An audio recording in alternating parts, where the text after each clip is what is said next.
After nearly a decade, today a change in leadership for Canada's highest office.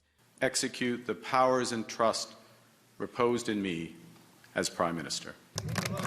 Carney, Canada's 24th Prime Minister, ushering in a new political era. And it's a solemn duty to serve as Prime Minister at this time of great consequence for our country. His cabinet is lean, 12 men, 11 women, with no deputy prime minister, but with many familiar faces, especially those who have been dealing with the trade war between the United States President Donald Trump. Canada's new government will be action-oriented, driven by a smaller but highly experienced team made to meet the moment we are in. Carney's economic war cabinet, Dominic LeBlanc, now the Minister of International Trade, Melanie Joly keeping her title as Minister of Foreign Affairs, as does Defense Minister Bill Blair. Our leaner cabinet will focus on two priorities in particular.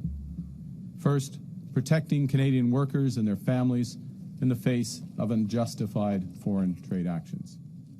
And second, growing this great country by putting more money in Canadians' pockets, by ensuring that government spends less. After the formalities, it was straight to work. We will be eliminating the Canada fuel charge, the consumer fuel charge, immediately. Taking away the carbon tax and instructing suppliers to buy Canadian. The day brightened by this relatable moment. I'm lost. On the way to his first cabinet meeting. What's next? Much more serious. Carney taking up an invitation to meet with French and English leaders to talk diversifying trade relationships and global security, and promising to never become the 51st state. We're masters in our own home. We're in charge. In many ways, this is also an unofficial kickoff of Carney's campaign. They certainly should expect to go to the polls before November. His speech embedded with jabs against Conservative leader Pierre Poilievre. The negativity won't bring down the price of groceries.